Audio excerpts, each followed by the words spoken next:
What's up? This is the most must-see WWE superstar of all time and his lovely, gorgeous wife, Marie. and you are going in Smackdown Live. Hey, this is Shinsuke Nakamura. Shinsuke watching going in the Raw. Hey, friendo, Steve here. And Larson. And welcome back to Going In Raw, the only pro wrestling podcast you need to be listening to right here at youtube.com/Steve and Larson, and available wherever podcasts can be found. We tape this live over on the Twitch at twitch.tv/Steve and Larson. And of course, it is available wherever podcasts can be found. Hey, if you're listening to my voice, do us a favor, leave us a rating, a review, or a comment. It goes a long way towards helping Going In Raw. If you're watching us on YouTube, hit that sub button so you always know when you get new Going In Raw notifications. Tomorrow night, Sunday night, we are going to be doing our live reactions to TakeOver in Your House. Do we know, Larson, are they going to have... This is going to be live except for the backlot thing, right? Is this live? Yeah, it's my understanding. Okay. Are they going to do the house set? I mean, everything I've read seems to indicate they're being faithful to the original concept in terms of the graphic Well, they're not giving away a house. Wasn't like the house giveaway. I think that was only the first one, maybe. It was just the first one, and the guy immediately flipped it too. I did some research into that. So because it was actually won by a 10-year-old in Vegas. And then I honestly didn't really look too deep into like the property rights of a 10-year-old. Well, I assume they'd fall to his parents or legal guardians. Probably, I would imagine so. But no, they flipped it, and probably made some money off it. I mean, if you win a house, I assume you still have to pay taxes on that. That was the thing. Yeah. So yeah, that's the thing people don't. Like you go on a game show, you walk out of there with $20,000 in prizes. You got to pay tax on that $20,000. Exactly. I don't think it's terribly uncommon for people to go on game shows, win stuff, and then sell it just to pay taxes on the stuff they won. I think a lot of people sold their. Remember what was the exhibit show? Pimp My Ride. Mm-hmm. I think I read a couple of Reddit AMAs from people who had been on that show, and like the cars were always such junkers, and they did nothing to make the damn things run better. It was always just the aesthetics to make it look as jazzed up as possible. But then half the time, even the work they did with the aesthetics would make the car function worse. So like you have these giant, speakers in your trunk, and all of a sudden it's like weighing the car down more or whatever it was. But so yeah. Anyways, in Your House takeover, that should be a lot of fun tomorrow. Yeah. Join us for that. And then, of course, we are still in the middle. This is huge, man. Friendo Fest 2 is coming up Monday, June the 8th at noon Pacific, 3 Eastern, 8 p.m. British time. This, of course, is our benefit for the Bail Project. The link right now is active. Dude, we have far surpassed my expectations for what we would be raising here. Mine too. We're at $6,613 as we film this. And we are on the road to $10,000. This is a cause that you and I both feel very, very strongly about. We see a lot of pain in the world right now, and we're trying to help out a little bit. But the big thing here is something that you and I, the biggest piece perhaps of Going In Raw lore in history has been our own holy grail, the Larson Too Sweet. And if we get to $10,000, Larson, the forbidden door is being opened, correct? That's correct. If we reach our goal of $10,000, I'll too sweet Steve. I'll too sweet anybody that comes up to me and asks for one. Look, man, they're going to come up with a vaccine for this thing. You and I are anxious to go back to wrestling shows at some point. And once we do, man, I'm so itching to go back. You and I are going to be going to every show we possibly can. And I want these fans to be coming up to you and getting that too sweet, that forbidden too sweet. Yeah. It's on and cracking. Considering how long I just didn't too sweet, just didn't do it. I want to hit this goal. I want to do it. It's like all the too sweets that I've had within me that have been to be done. Like, let's get it done. Yeah, man. Let's do it. Let's get that goal. I'm serious. I will too sweet anybody. You know, It's the one thing we have done. We have just an absolutely amazing community here at Going In Raw, one that we're very, very proud of. And it's nice that we've been receiving almost universal support from the friendos over what we're trying to do here. And I really love the idea of being able to use the platform that we built, the community that friendos have built, to do something that we really, really care about. Yes, and by all means, if opening doors that have never been opened before, the Too Sweet door, I can't think. I much would rather raise $10,000 for the Bail Project than pocket $200,000 the way we were doing it before. Agreed. Hoping some oil baron's son might pony up $200,000 for our own greedy pockets. No. This is way more important. $10,000 for the Bail Project. We've also added a couple of rewards at $100. I don't know how many more of these are open, because I think I put 20 of them up, and I know a lot of people have snatched them up. Custom wrestler artwork from me, from Steve. Some of you may know I'm a decent illustrator. I'm an okay drawer, and I will do a custom piece of artwork. Whatever your favorite wrestler is, I will draw that for you. $100. You have agreed to offer up to create some custom music. I'll make you a custom 30-second loop of music, so that WWE themes these days are essentially loops. Played over and over again as the wrestler makes their way to the ring. I'll do something comparable. A few of them have been spoken for already. And by all means, if there's a particular genre, particular style that you're looking for, if you want the music bits, by all means, let me know. I'll do my best to accommodate. I got this little synthesizer here. I really dug your. I was listening to some while I was doing some of the graphic stuff. I was listening to your stream the other night from your Twitch stream. It's really good stuff. Oh, I like that synth. I like that synth sound. There's some good stuff there. Yeah, that was just one of the sounds that comes off this thing. There's a bunch more, and I guess you can put even more on there. So I got to really dig into it. And then we also added some new tiers just this morning, or some new rewards rather. At the $500 mark, you can actually get a custom Going In Raw video. We will do a Going In Raw view of whatever you choose. So plunk down I know it's a lot, but creating video, hey man, we this is our job. This is what we do. $500 to a great cause, and you name the pay-per-view. Sandra put in 1,000. She already said she's going to choose a DDT Pro pay-per-view for us to review. Awesome. Or a show, TV show, whatever you guys want us to review.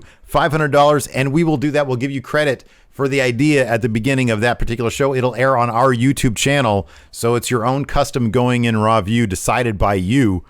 At $500, we're offering consultations. If you are a content creator, or if you want to be a content creator, if you're starting a YouTube, a Twitch, we have a little bit of experience in that stuff. Video production, we've got experience in that. If you want help creating content, doing your thing, collaborating, $500, and you get at least a 1 hour video or a Zoom call with us, where we can talk you through how to do various things if that's something you're interested in. Exactly. So let's get right into our review. I know, so it looks like we are having some stream issues over here on Twitch, but there's not a whole lot we can do about that right now. So hopefully you guys just hit refresh a couple times and it'll come back. Anyways. Hope so. So let's dive into the SmackDown. Thought SmackDown was pretty decent. And the only thing that I thought wasn't strong was the Miz Morrison Braun stuff. Just because I thought some of the Miz Morrison stuff was a bit on the cheesy side. They managed to build up to Braun destroying something or tipping something heavy over, and rather than thinking to myself at the conclusion, oh man, that's awesome. Wow, that's really cool. It was just kind of, all right. So you watched it before I did, and you sort of like lowered my expectations quite a bit. I was legitimately cracking up at the Miz and Morrison in that sweaty van, because Morrison, it's so funny too, because you look at what John Morrison's wearing and it's like and granted, dude, if I had his body, I would wear the tightest leather outfit too, but it was like body paint, but like leather. And so he's sitting there just pouring buckets, and Miz, meanwhile, has like barely fitted cotton, and it's breezy, and he's like not sweating a bit. I was just for laughing. the occasion, yeah. They were being really silly, and I think you sort of lowered my expectations to expect something really cringeworthy, and it was hokey, but I thought it was pretty funny. I thought it was pretty funny. I don't know what the inspiration was for this per se. I know they said they were going to make Braun's life a living hell, so they kind of did a punked thing on him. But watching this, I can't help but think there's a bit of crossover between this, the spy cams, the and whatnot, and Smackdown Hacker. Okay, yeah, maybe. I don't know if anybody had thought about that necessarily, because I think they were like kayfabing that they were the guys behind all the camera stuff, right? No, I didn't necessarily take that. Well, they were watching the monitors inside their van. Yeah, no, it just felt like a one-off thing. Wait, like where that do you exist? Like, no, I'm not saying it intentionally. I felt like the Miz and Morrison stuff was a self-contained little story that had absolutely nothing to do with the SmackDown Hacker stuff. Yeah. And in the process of doing that, there was some unintentional crossover. So as soon as I see that, I'm like, well, isn't there a hacker that has access to these same cameras? How easy is it to get access to these cameras? Maybe they should work on some better security. Hey, what if Jackson Riker was the hacker? and so we didn't see any Forgotten Sons. We might not see the hacker again. So yeah, look, that's been a big thing like lately, the Jackson Riker tweet about Trump, and sure enough, it was so funny as soon as the New Day came in and saved Chad Gable. I was like, oh, that's what they're gonna do now. Oh, there's a tag team they can take on. Nakamura and Cesaro are going to be contending for those tag titles. Yeah, exactly. That's totally going to happen. Thought the main event was really good.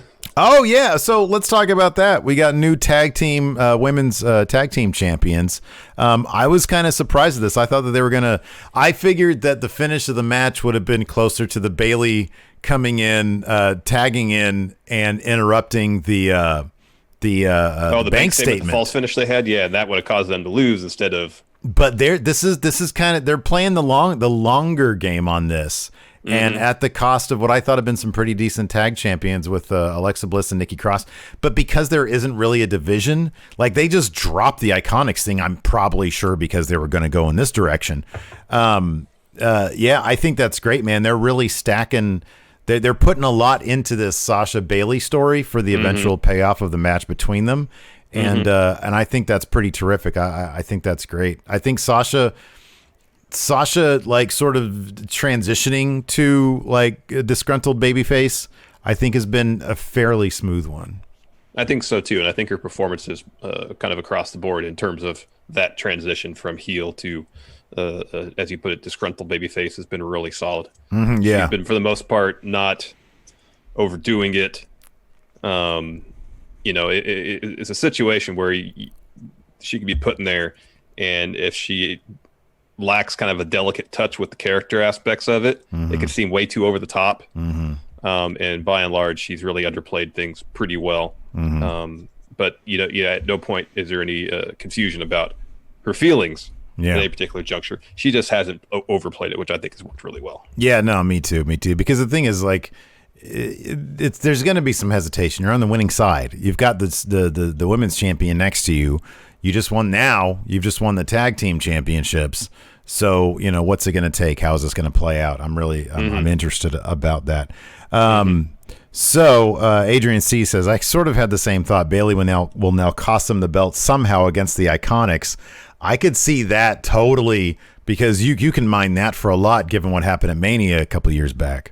I mean, we just saw too at the match last night that by and large, when Bayley was in the ring, she did not have the advantage. Right, exactly. Yeah, exactly. So let's just dive into it before we get into the woods too much. So it started with Jeff Hardy And he was backstage talking to like some crew members backstage. Yeah. But you couldn't really. Was he actually saying anything? You could never tell with these things. They could just be, talking or not. Yeah, right. After that, we had a recap of the Jeff Hardy incident last week. Also, a recap of the Intercontinental Championship tournament with those matches. But the show actually kicked off with Jeff Hardy showing up, and we had an Elias health update from Michael Cole. Torn pec, broken ribs. You can be out for a little while. And then Jeff Hardy starts talking about what happened last week with him. And he said he basically, explained his side of things. He got to the performance center, excited for the day. He got his stuff, and then he felt somebody just hit him with the blunt force. Apparently, He said it felt like an anvil. Yeah, that's right. On him, I believe. He says next thing he knew, he was getting talked to by the police. He started drifting back to the dark. Back to the dark time he promised he wouldn't return to, and he was like, because he was thinking of how many more times can my family beg me for forgiveness? He begged his family for forgiveness. Yeah. Anyways, he passed every sobriety. So I always go off your notes. I should just go off my memory sometimes because sometimes I remember things clearly. Like I remember the meat of this was he passed all sobriety tests, and then a witness said that basically Sheamus was driving the car. It was a man with red hair and a red beard. And, correct. So yeah, that brought Sheamus out because he was like, I'll be damned if I'm gonna let him get away with it. And Sheamus gave some crap to Jeff Hardy, and he says, stop blaming other people for your problems. Yeah. And he says the fans and the cops are enablers. Be a man, admit what you did. But you're not going to do that because you're not a man. You're just a junkie. And he says your family's used to being disappointed. Yeah. And that Jeff, shirt off, runs up the ramp, avoids a brogue kick, beats up on Sheamus a little bit, but then Sheamus does hit him with a brogue kick and then starts tossing him back and forth down the ramp into plexiglass. And one of the stands looked like toppled over. Yeah, I know. From the force. Yeah, it would look good. So it was announced later on in the show we're going to get Sheamus versus Jeff Hardy at Backlash. I would guess that it would depend on how much more. I get the feeling this might be the first real match of a longer feud. Yeah. So it wouldn't shock me if Sheamus actually found a way to pick up this particular win, and then maybe they carried it to what's the July pay-per-view going to be? Don't know. Okay. It's Extreme Rules? Is it Extreme Rules? Usually it is. Yeah, usually it is, because that's when I was in England last year. Let's see here. Somebody said something here in chat. Twinewinder said the .com stuff for Sasha Banks and Bailey was great. Did you watch the post-show interview thing? I did not. I saw a little bit. Apparently they were doing the photo shoot, and they kind of, there was rumors that after they lost, they were the tag titles at Mania, they were so despondent that they were, essentially having a fit on the floor of the locker room. Did they reference that in this? Oh, that's awesome. Oh, that's great. That's really terrific. After that, we had... Oh, yeah, so he gets tossed in the plexiglass. After that, we had Mandy and Otis backstage. And for whatever reason, Baron Corbin had left his prized king's crown and cape just on a chair there while he went to go do whatever he was doing. And they're walking, and they see the crown. Oh, yeah. I'm looking, she's like, you should try it on. Man, the great thing is, ever since last week with the Mandy Rose Dream segment, you can sort of see the chemistry between these two. I had a hard time seeing it before because they never really had Mandy doing anything. No, I know. And now you can sort of see it. He gets the crown, and she's like, you should put that on. And he's like, oh yeah. He puts it on, and he's like, looks good. And then they just go walking off. Yeah. So then we go to Corbin, commercial. We go to commercial. Corbin shows up, and all the while there was a production assistant guy just standing in the background. He shows up and he's like, "Hey, where's my crown?" And he goes and he grabs the guy. He's like, "Where is he?" He's like, "Otis took it." He's like, "Oh, why didn't you stop him?" And then he throws him. He throws the chair. He goes, and so they have a match. Man, I asked you this on text last night. I'm kind of curious if anybody else picked up on this. Maybe it was the half shirt that he was wearing. Otis, his belly looked slimmer. Like his waist looked flatter. And I'm like, is this guy like, is he, look, you and I have both said that he is Mr. Money in the Bank, right? Yeah. There's got to be some element of being able to take him seriously if he's going to actually cash in for the title, because that's a big deal. Yeah. Now, I'm not necessarily saying that, you know, the way to get there is by slimming down, but you can't do the half shirt belly thing and be expected to be taken seriously. You can't. That can't happen if you're wearing a half shirt with your belly sticking out. Go ahead. Your little hamster wheel is spinning right there. Can you explain to me how that's possible? Well, I mean, the half shirt thing fits in with his larger personality, which is kind of off the wall to begin with. I mean, I think that if you just take the half shirt away from the package that is Otis now, it's a pretty small change to make to the overall deal. And I'm not saying that I'm not saying that the make or break is the half shirt. I'm saying that I don't care how serious he gets or how they're able to transition his personality. The half shirt's gonna have to change. You can't be a WWE champion wearing a half shirt, Larson. I draw the line there. I don't know. There's a way to do it. There's not a way to do it. WWE can barely manage storylines that make sense. So I don't know. And I texted Cal and I was like, hey, Larson didn't notice this, but maybe I'm just, and I know I'm making a deal about this and it's like really no deal at all. I just found it fascinating that it looks like the guy is trimming down a little bit. And I was telling like a Kevin Owens type gear for him, like a shirt without the sleeves.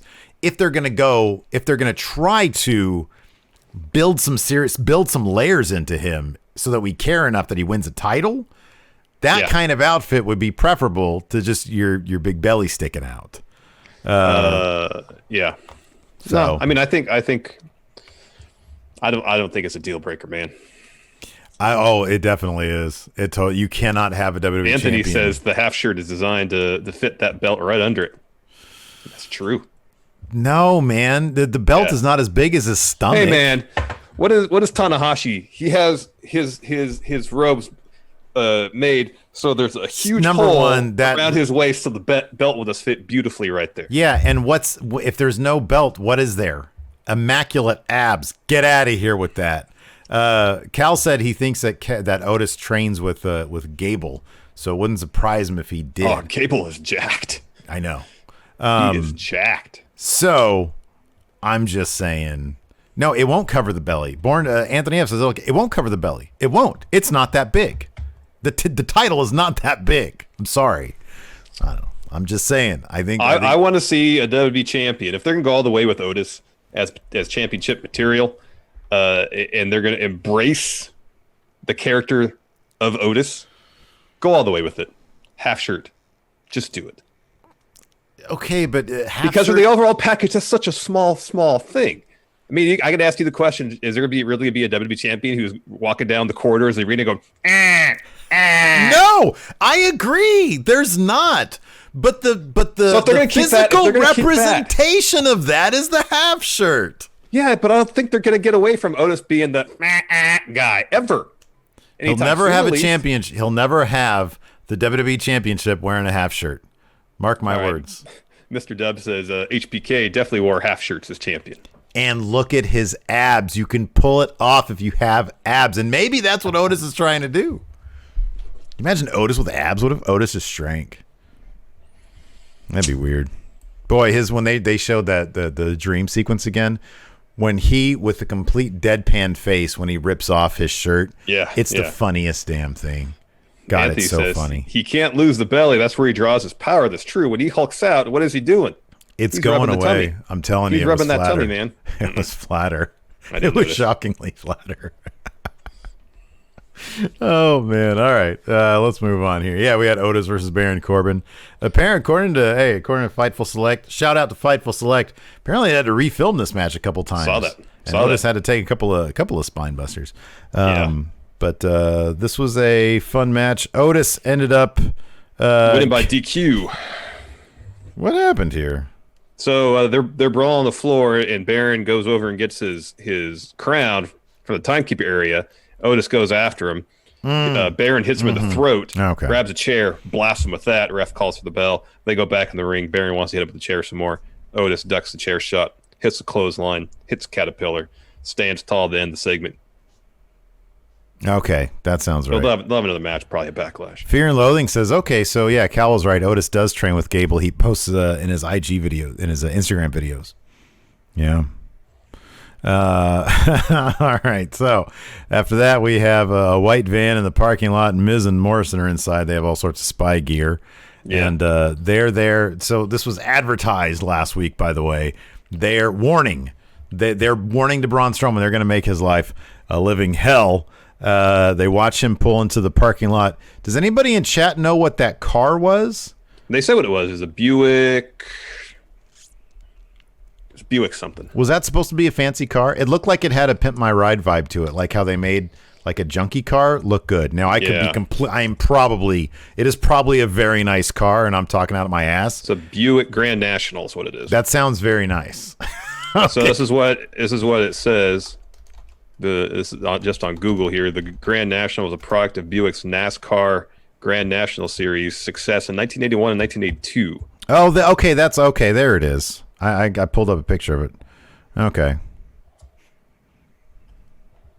Well, that's cool. I wonder how much those are on these days. Let's see here. For sale. Let's see. Value. One sold at auction in 2019 for $88,000. Jeez. Okay, so here's one you can get off of cars.com for $29,700. So there you go. Okay, here's another one. 48. Depends on condition, I would assume. 48.5, 28. Some of these look like they've been spruced up quite a bit, though. But it might be like a Pimp My Ride type deal.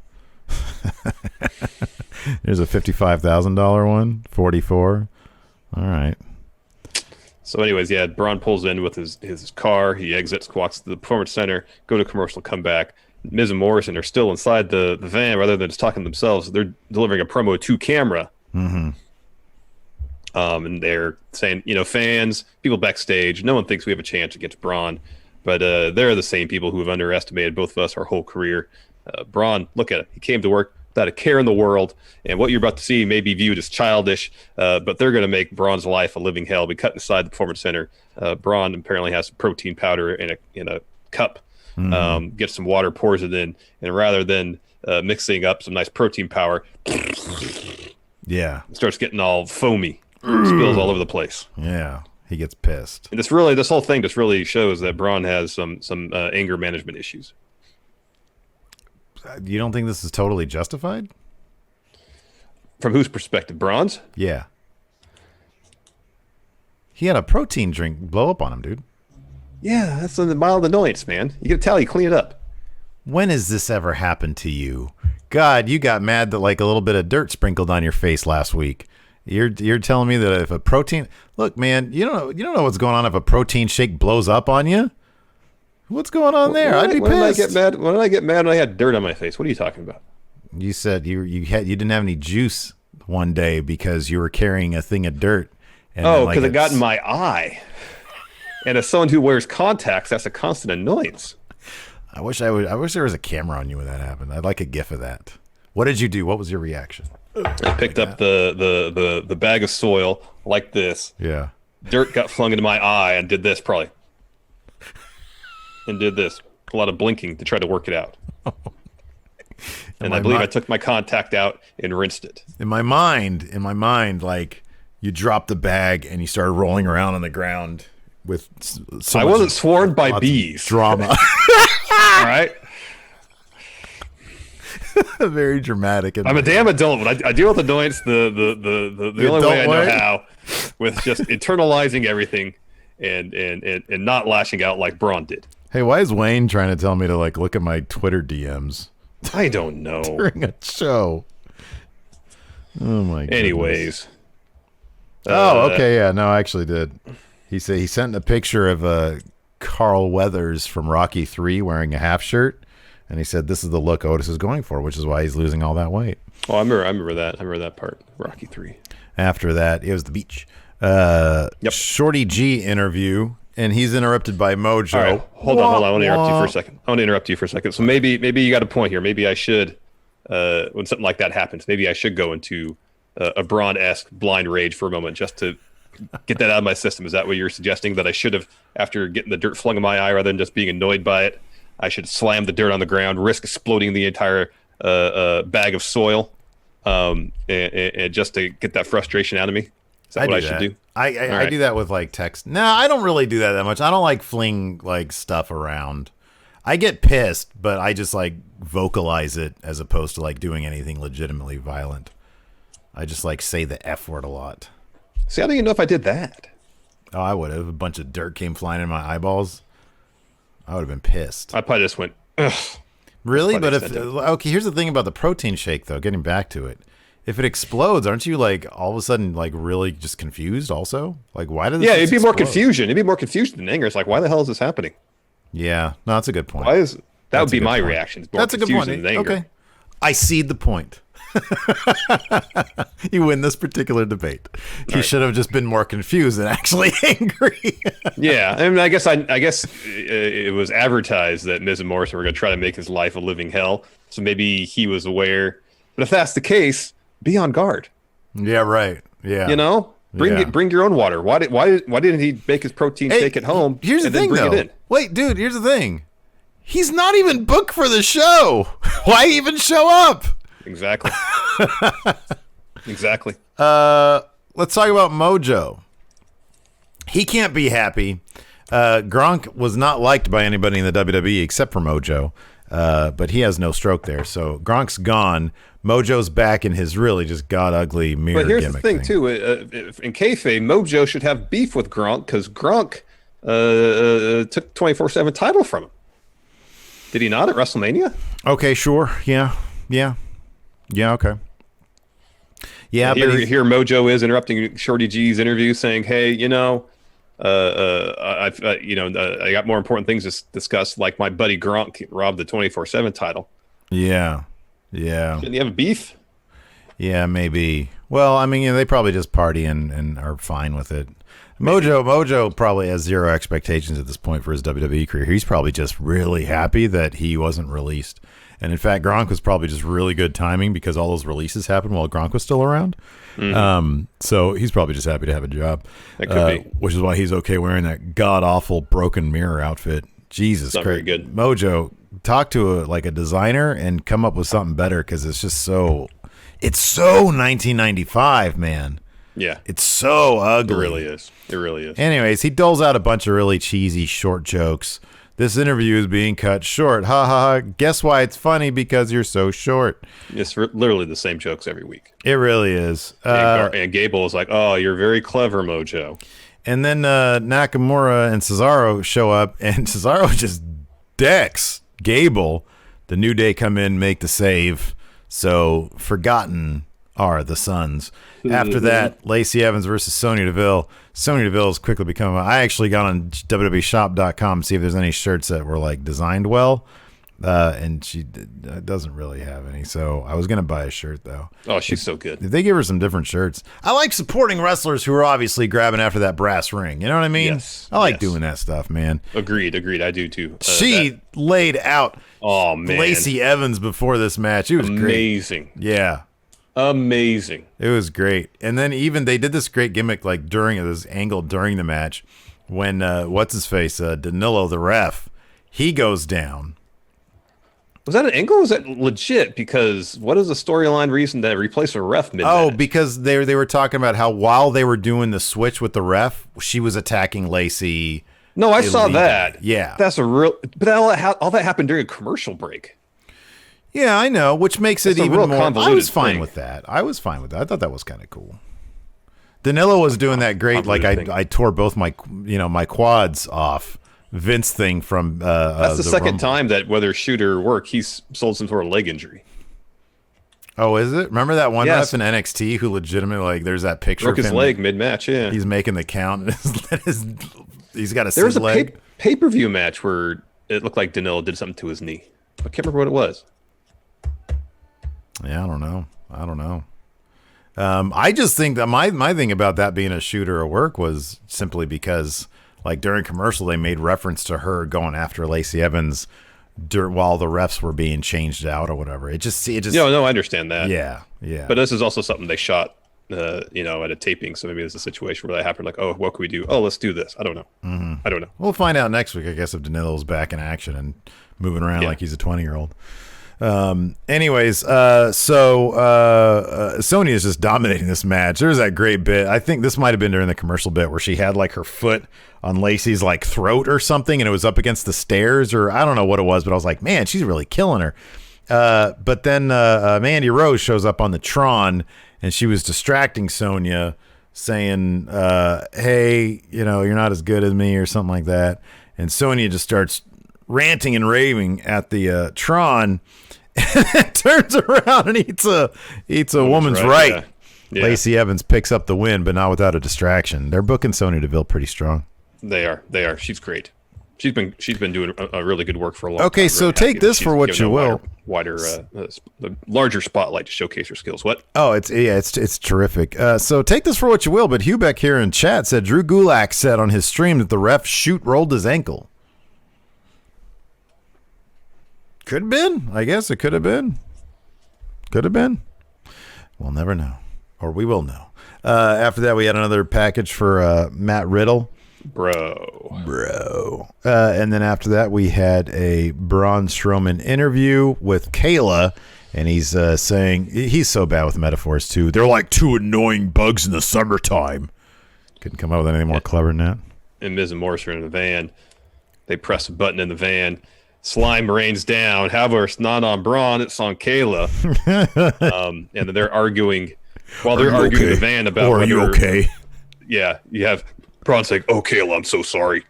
This was pretty funny, actually. This was the best of them all. It was. Kayla's payoff was great. So Miz and Morrison are arguing in the van about whether Morrison messed up placing the bucket. That Miz like doing a left. Too. Yeah. And then Morrison's like, yeah, stage left. No, the left. He said stage left. He's like, no, just left. I said left. And of course, Morrison, who's done all sorts of like Hollywood stuff, he's thinking stage left. It was good. That was good. That was funny. And then Kayla says, those bastards. Fantastic. That was really good. And Braun having to apologize. Realized that Braun has a little bit on he had some of his beard, some of the slime, and on his pants, and they consider that a success. At least some of it got on Braun. I thought that was pretty well done. I thought that was pretty funny. That was the best of them all. After that, we had Renee Young. Dude, we had a classic Talking Smack segment reunion. If you recall, I'm sorry. Okay, so I guess the Miz's promo on Daniel Bryan is probably considered number one. My personal favorite moment in Talking Smack was when Daniel Bryan asked AJ Styles if he believed the earth was flat. And AJ said, and granted, AJ was a heel at the time, so there was probably a mixture of work and shoot going on. But Daniel Bryan looks so delighted to say, don't you believe the earth is flat? And AJ just says, I think there's some questions that need to be answered. I was so excited to see Renee Young, Daniel Bryan, who, like I predicted, was smiling throughout this segment. The entire time. He smiles through everything now. He's having so much fun. So they were asking AJ, hey, or I think Daniel Bryan said something about like AJ being a coward because he took the bye to get to the finals. Yeah. And they asked AJ about it. He's like, no, I did that because I'm smart. And this is why I should be Intercontinental Champion, because I am smart. And Daniel Bryan's like, no, you'd make a lousy one because you're a coward. Because if I had the title, it would be about basically taking on any and all challengers. Because there could be some young up-and-comer who surprises you, and you think that when you look in the mirror that you're the best champion of all time, and therefore you're not going to let anybody challenge you. You're only going to pick and choose who you think is deserving. And or AJ thinks he could beat. Yeah, exactly. Yeah. So that leads to AJ basically saying, okay, well, how about we get Drew Gulak in here to test your theory? Because Drew Gulak is somebody. Even before that, AJ says, well, how did Drew Gulak become your coach even? I wonder how he got that job. I think it was a handout. Yeah. He starts talking about handouts. He's like, I don't believe in handouts. I believe you have to work for your opportunities. And so he says, I'll give Drew an opportunity right here, right now. Gulak runs down the ring. He lays out AJ. Yeah. Go to commercial, come back, match begins. I felt like these guys could probably wrestle for another 10 minutes. Oh, Easy. at least. This was great. This was a lot of fun, man. This was great. It's so great to see, Drew was almost gone from the WWE. Maybe there was a contract negotiation that had to take place. And, man, they gave him a clean win over AJ Styles, of course, due to AJ's hubris. He had Drew Gulak potentially set up for a Styles clash. He was in position, but he took the extra time to sneer at Daniel Bryan. That led to Drew Gulak reversing that into a jackknife cover, and he got the win. But Yep.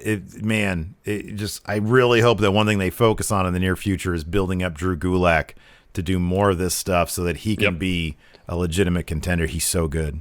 And one of the questions commentary seemed to ask is how Drew's win may impact the Intercontinental title scene. Yeah.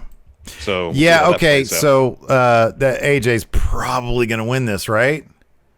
He can't suffer this loss and then lose next week as well. But I hope if that's the case, they keep going with AJ and Daniel Bryan in some way, shape, or form. Or AJ and Drew Gulak. That could be another reason why Drew picked up that win. So when AJ wins the title next week, Drew could step and say, hey, I beat you. I want a shot at that. That could be. I mean, look, man, I know that it's all in the writing and everything, but it's like, obviously, Daniel Bryan, the good guy, is giving us, the fans, what we want to hear in terms of what we think the IC title should be. But the IC title should be exactly that. It should be for the best wrestling. That's what historically, going back a ways. Historically, it's the workhorse title. It was always supposed to be the workhorse title. And it'd just be absolutely great if that's what it was. And Daniel Bryan would be terrific at that. I have no doubt AJ Styles would be terrific at being IC champion. It's just, you want to see those great matches. And AJ Styles is still a great wrestler. So yeah, that's I would doubt it unless they use that fun. Well, I don't think they're going to do that though. All I heard about that, and I don't want to hear any spoilers. I don't want anybody saying anything about what happened if the actual winner is leaked. All I know is what Fightful Select said, and that was the response to the actual match, which has already been taped, was off the wall, just huge. Like people just thought it was amazing. So I'm really looking forward to that match, regardless of who wins. I think it's Daniel Bryan, AJ Styles. This is a dream match right here. I mean, I think the last time they were in a program was after Daniel Bryan turned heel. Yeah. When Daniel Bryan had that great promo walking through the crowd, impotent, change it. That's brilliant stuff. Anyways, next we get Miz and Morrison. They're in the parking lot. They're walking up to Braun's car. Miz says, it'd be a damn shame if something were to happen to this fine vehicle. And Morrison says, oh, look, there's a fly there. And Miz says, well, it's a good thing I brought this golf club. I can take care of that fly. Bang, hits golf club through the windshield. And then Morrison has a bat. And they talk about Braun's dad being a softball Hall of Famer. And then he proceeds to bash in the windshield some more with that bat. They celebrate for a spell. All the while, there's like a security guard or a parking attendant standing right there. Yeah. This whole thing. And they actually go to a close-up of him, or a medium close-up of him, to tell us that he is there. Yeah. So in kayfabe, why did he do nothing? I don't know. I mean, it's sort of ultra violence there with a baseball bat and a golf club. So I'm not sure. Like he has some instruction. Hey, if there are people with baseball bats or the like, just report it. But there was no indication that he did any of that. What they could have done, Miz could have taken some of that Hollywood money, or Morrison for that fact. Here you go. You didn't see anything back here. Oh yeah. They could have paid him Just one shot. Yeah, for sure. Yeah. Anyways, they bash in the windshield, they celebrate a bit, and they go back to the van. Next, New Day and Chad Gable taking on Nakamura, Cesaro, and Mojo. This is a really fun match. Hey, did I tell you that, speaking of flies, how they were saying there's a fly in this thing? Did I tell you a fly buried my finish the other day? I'm sorry, this morning. Man, I whacked a fly with a freaking fly swatter. And it fell to like the counter, and it was like, I was like, oh, okay, cool. I'm just going to grab a paper towel and finish the job. I get a paper towel. I come back over. He flies away. I'm like, holy shit. What is this guy all about? So I got the fly swatter, and he was still kind of out of it. So he was resting on a spot. I just whacked the crap out of him. I hate flies. Just shoo it outside, man. Just shoo it outside. It was too far away from like the back door. Or you could do is when you hit it and stun it, and then. I thought I was the guy who was overly compassionate towards animals and bugs and whatnot. You're that way. You don't want to hurt a fly, as the saying goes. I mean, I try to avoid it. Flies are the flies and mosquitoes are the mosquitoes. things. Yes, I'll agree with mosquitoes because they provide nothing. Hold on a second. Wait a second. What do flies provide I don't beyond know. maggots? I know for sure mosquitoes. I know that mosquitoes, they provide nothing. Like I know spiders, they help control the other insect population. Oh, I'm cool with spiders. I got no problem. I'm even cool with black widows because they do everything they can not to bite you. They will hide as much as they can. If you come near them, they just try to scurry away. I'm okay with black widows. I would be in a bubble because I know if I see one, I just avoid it. Yeah.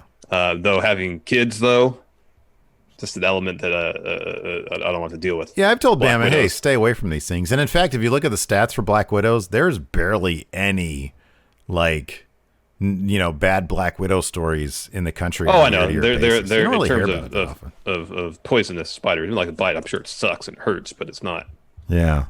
As far as I know, debilitating or anything. Flies carry disease. I'm like, oh no, flies. No, I don't care for flies and mosquitoes. But everybody else, I'm good with. Anyways, New Day and Chad. Fun match.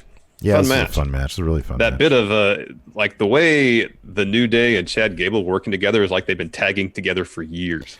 Oh my god! That one stretch where they would all just tag in and out and just hit move and hit move and hit move was so seamless. It was so good. How crazy is it that Chad Gable could be a much bigger star? That he's just hampered by that terrible gimmick. It's a terrible gimmick. It's awful. It's like just, hey, we're gonna turn you into a guy who everybody makes fun of, and humiliates you, and your job is to just sort of say, oh, I'm okay with that. It's terrible, but man, he is so fluid. He is so good in the ring. So good. He looks like $1 million. Chad Gable's the shit, man. He's great. He is great. He's fantastic. They need to do something good with him. Mm-hmm. Yeah. Man, how about that Kofi? What did he do? Like a plancha or something, or a tope? And he went full speed. Yeah, well, there's that, and then Mojo pounced him, and he did the flip, and his head hit the LED board. Oh yeah, that sucked. Yeah, that looked like it sucked. End of the match though saw the New Day and Chad Gable pick up the win. New Day hit up, down, down as Gable hits the plancha on Cesaro Nakamura. Kofi pins Mojo to get the W. Fun match. Pretty sure we'll see a lot more of the New Day versus Nakamura and Cesaro. That's a great idea. In the near future. MHJ is here, says Chad Gable needs to finally snap and go full Ken Shamrock. I'm telling you, man, he could easily be another Kurt Angle. Mm-hmm. Dude, we're so close to 7,000 right now. We're at 69. I noticed we were getting up there. 28. Oh no, according to my numbers here, Matthew Audet came in and saved the day all day. We're at $7,028, man. We're less than 3,000 away from the two. Oh man! And here's the thing: we hit that if we hit that 10,000, dude, it's not just gonna be hey, here's a too sweet. We're gonna craft just a singular piece of cinema. Mm-hmm. And then you'll also get it live because dude, I'm sorry, but every week when you come over, once we start doing the weekly thing, when you come over, we're ending every episode on a too sweet. Okay. And it's going to be great because we'll know that too sweet accomplished so much. Mm-hmm. Mm-hmm. So Braun, we're still going to too good because that's ours. Yeah. But also too sweet. Too good and too sweet. Why not? Why not? Yeah, Braun, he leaves the performance center, looks out and sees his car is all jacked up. And then he goes to the security guard, parking attendant. Where are they? He knows Miz and Morrison are behind this. In the van, Miz tells Morrison to get them out of here. And Morrison says, I don't have the keys. Mm-hmm. And Miz says, well, I don't have the keys either. Neither of them have the keys. And so the attendant tells Braun, they're in that white van over there. Miz and Morrison think, we're in the van, all the doors are locked, we're safe. And then Braun, he starts like looking at the camera they apparently have attached to the van, shaking it, and eventually dumps it over. And Miz and Morrison are all, it's an obvious thing where they shot the stuff with Miz and Morrison while the van was still upright, where they fell backwards, Yeah. That was a bit too much. Yeah, I don't know. Maybe. I'd have to go back and look at the actual sequence. But, yeah, you're probably right.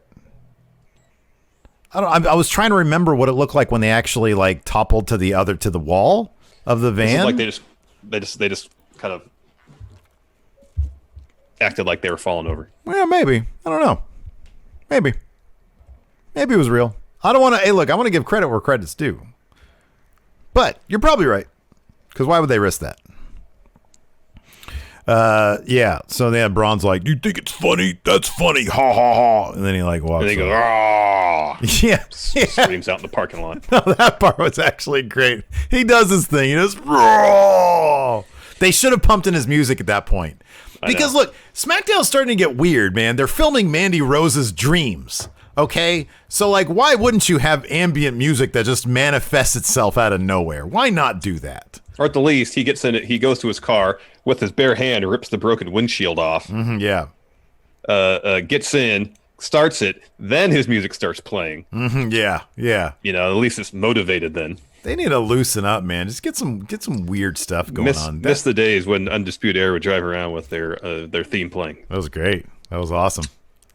After that, we Doesn't had happen often your main event. Alexa Bliss and Nikki Cross, the current tag team champions, versus Sasha Banks and Bayley, the contenders. Yeah, and now new tag team champions, and now new tag team champions. So there was a little bit of like you said earlier, Sasha, whenever she was in control, Bayley gets in not in control. At one point, there was a sequence where, oh man, who was that? Now we're at 71-28. Gee whiz. So there was one sequence where Sasha sort of got backed up into the corner with Nikki, and Bayley tags her, but then Sasha like sort of seamlessly gets her into the bank statement to try to get Nikki to tap out. Bayley gets in, throws Sasha off her, basically, and then puts the bank statement on herself. Puts the bank statement, but she's like being really goofy with it. She's like, oh, And so Bayley's kind of annoyed. Nikki's able to get out of that and turns the tables on Bayley. She goes for a pin. Sasha Banks gets in there, breaks it up, puts the bank statement on, and then it turns into a pinning combo or a pinning thing where Nikki tries to roll up Sasha. She gets a crucifix pin on Nikki. Nikki for the win, yeah. For the win. And so in that situation, though, like given that Bayley is like the legal person, wasn't she kind of in the right for coming in there and... Well, I guess there's two things. One, the tag, while seemingly Sasha had things under control, and then two, you could tag in. Sasha has that move on, and while she's not the legal competitor, there's a way you can utilize that advantage for your own benefit. Yeah, for example, no, I'm not. Sasha has a move on. You definitely Bayley could don't run and need Nikki in the face or something. Yeah, you definitely don't do what Bayley did for sure. And I think then when Sasha, after that happened, she rolled out of the ring and was, she was dismayed, of course. But commentary was saying like, oh, she was about to have Nikki tap out. And it's like, well, Bayley was like the legal person, so I think that was referenced prior to the tag, that if Bayley hadn't tagged herself in there, then Sasha would have had Nikki in a position. Yeah, okay. Well, okay. Maybe you're right about that. But that's always one of my favorite things about tag team wrestling is when they'll just do the tag thing. So you get into the corner, hey, you come in, you do some stuff, they'll do it again. So anyway. That New Day Chad Gable sequence was so amazing. Oh, it's fluid, great. fast. I know. I love that. They got stuff. like a dozen moves off on in like 45 seconds. Great. Yeah. So yeah, that and the celebration afterwards was great. Bayley just really rubbing it in Michael Cole in his face. And Sasha was all happy, and Bayley's a double champion. Bayley at the end was cracking me up. She was screaming at Cole, trying to pick up both belts. It's like, oh, it's too heavy. So heavy. They're so They're heavy. so They have heavy. much gold. I know, that was great. That was great. That was really funny. Bailey is doing so. It's funny because like I've noticed that she gets under a lot of like people that I've noticed on like our Twitter feed or responding to our comments or in our comments. Bailey really gets under their skin. I love her. I think I think it's the kind of thing where it's like, man, you kind of want to see her get beat up. So she's doing a good job. That I really means she's enjoy doing her job stuff. well. Yeah, I think She's she really doing her is. job well. Yeah. You answer some questions. Let's answer some questions. I'll hit the Patreon if you want to stay here on the Twitch. Dang MQ says Kayla wants revenge for Miz and Morrison. I think she does. He said bastards. Damn, those bastards. I'm still getting there. All right. Here it is. View. All right. Here we go. Night by Night says, since the slime is clearly an indicator of a Nickelodeon invasion, what characters can we expect to interfere next week?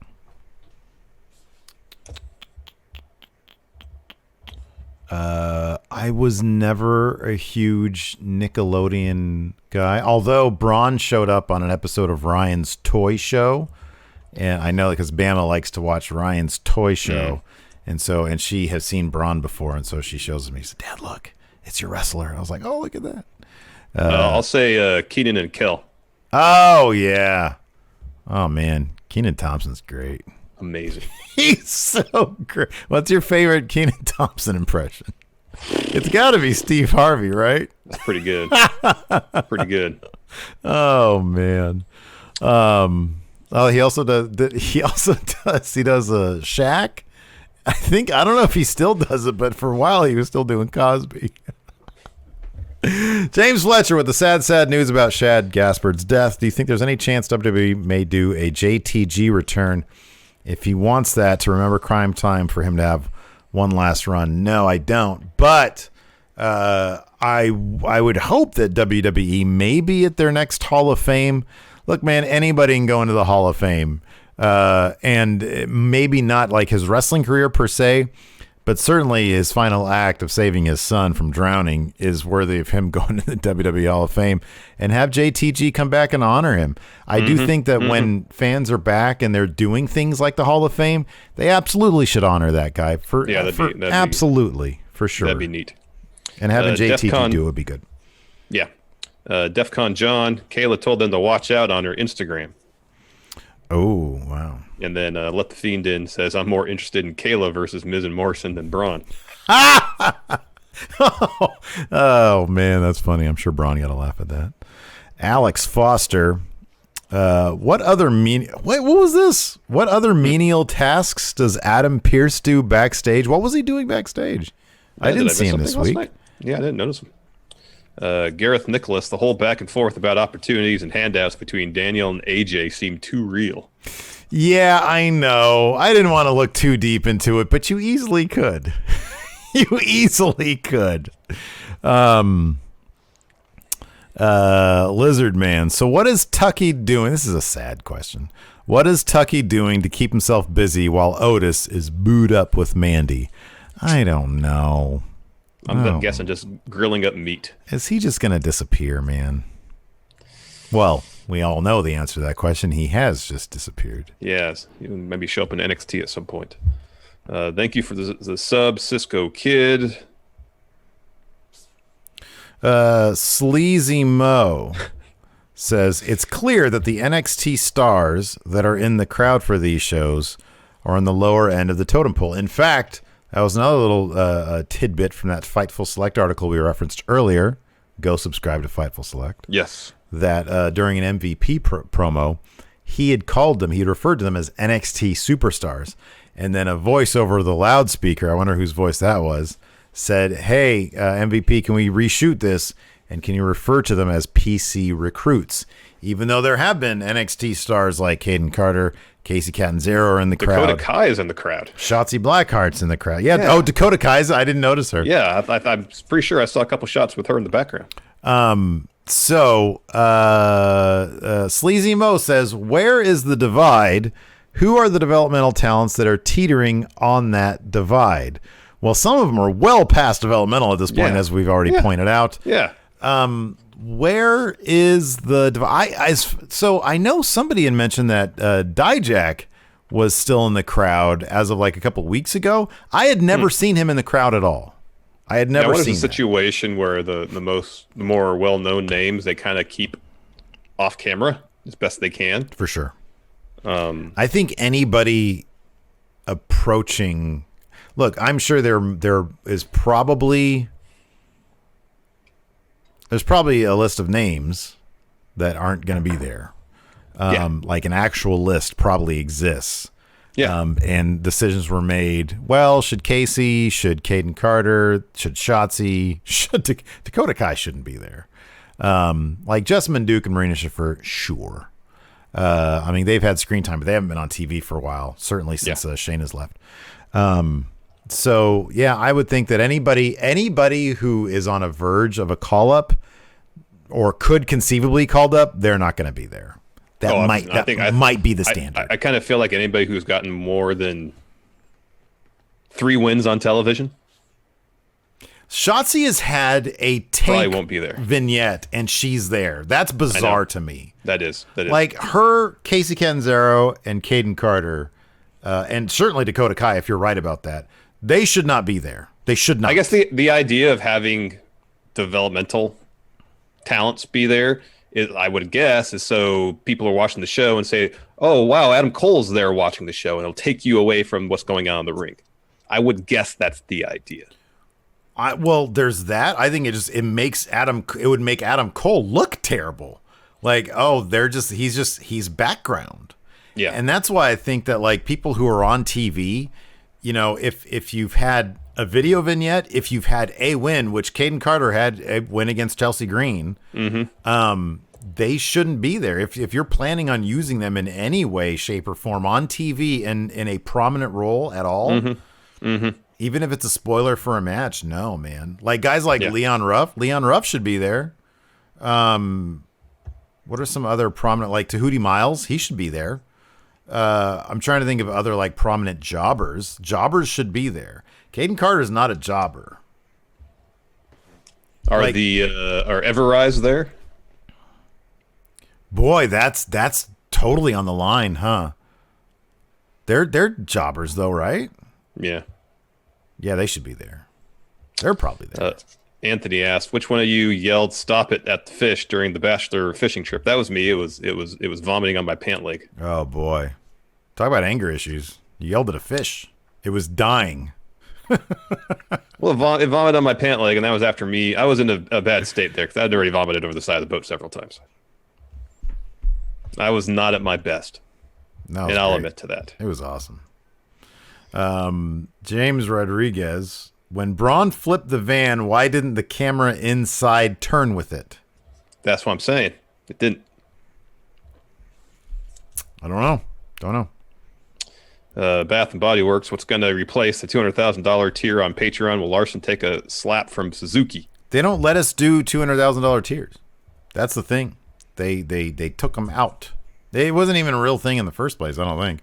It allowed us to enter the amount, but from what I understand, they wouldn't actually accept anything. And nobody's ever tested this. I just read it online from a couple places. More like the 10,000 or something like that was the max, right? Yeah, I think now it's 15,000. I think. Gotcha. Because I did some testing on it. Gotcha. Let's see here. Let the Fiend In says we need like 34 camera cuts on this too sweet. Oh, don't worry about all that. Don't worry about all that. Well, you know us. We've got some directing chops. Dang MQ says Sean Ross Sapp reporting that Nikki Cross bought Performance Center Talent Pizza. I saw that. I saw that too. That's very great. cool. That's awesome. That's very cool. She seems like, everybody has always said she's just a terrific individual. Let's see here. Let the Fiend In. Kayfabe, does Braun do his taunt after completing tasks? I would imagine.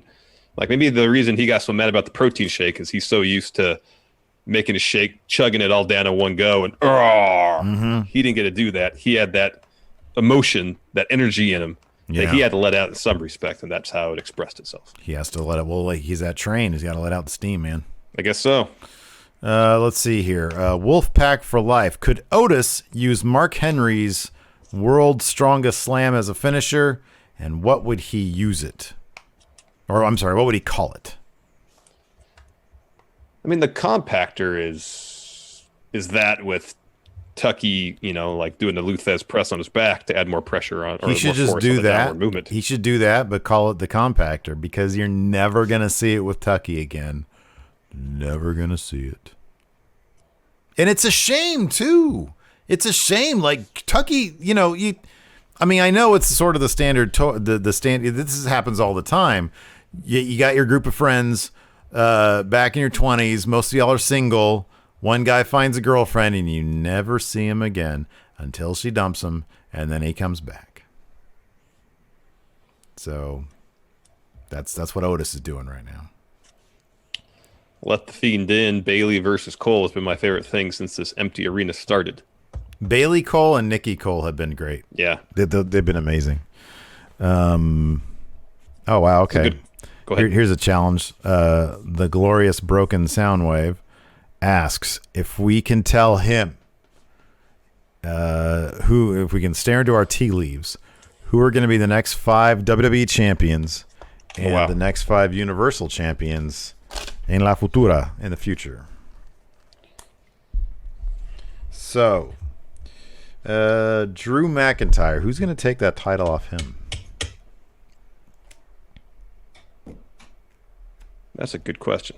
That is a really good question. I feel like he's going to have that belt for a good stretch of time. I'll do this.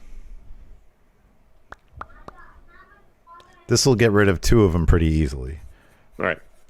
Maybe. Brock at SummerSlam, because SummerSlam's always a bummer pay-per-view. It kind of feels that way, doesn't it? Drew gets it back. So Brock, Drew... Postmates is here with our sushi. Delicious. Listen to my dog doing her job out there. And then Bama says, Gypsy, get out of here. What a mess. Sounds like Gypsy's throwing her hat in the be contender for WWE champion. Hold on, I'll be right back. All right. So we'll say Drew. He has it now.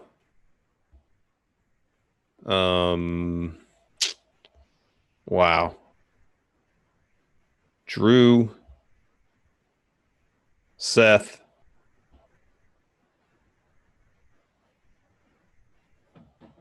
Alistair. Just kind of feel like throwing out names at this point. Drew, Seth, Alistair.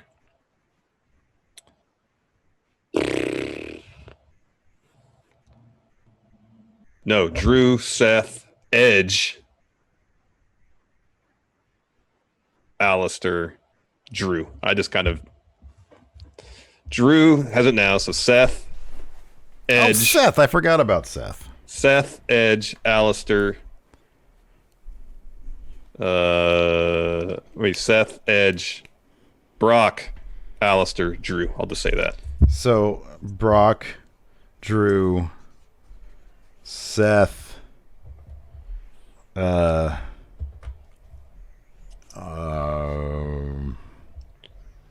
Alistair. These are all good names. I'm just stealing your stuff. And then Rey Mysterio. All right, good. Dominic Mysterio. Universal title. So Braun's got it now, so it'll be Bray next. Braun, Bray. You gotta be Otis, man. Bray's going to have it for a while. Otis is going to have it. Braun will turn heel because he's terrible as a face. He'll take it off Otis. Braun, Bray, Otis, Braun. And then have Big E take it off Braun. I was going to say Big E. That has to happen, man. Yeah, he needs to be world champion. Bring back the 5 count, Big E. Bring back the 5 count. Of course, she got 2 separate Postmates. Because they didn't have white rice at the first place. So she got it from a second place. Oh my goodness. Anyways, is that it? Go enjoy your sushi. What a great way to end the show. Yeah. Just falling apart. My poor wife is out there like, oh, she's all worried. All right, everybody. Hey, thanks everybody for those of you who chipped in to bring us over $7,000 during the show. Man, I'm gonna see if I can sketch out some time to do an Unsolved Mystery stream tonight. I might hop on and do some gameplay in advance of that. Try to just get these numbers up even more, man. Yeah, absolutely. Thanks everybody for tuning in. We appreciate it. And until next time, we'll talk to you later. Goodbye.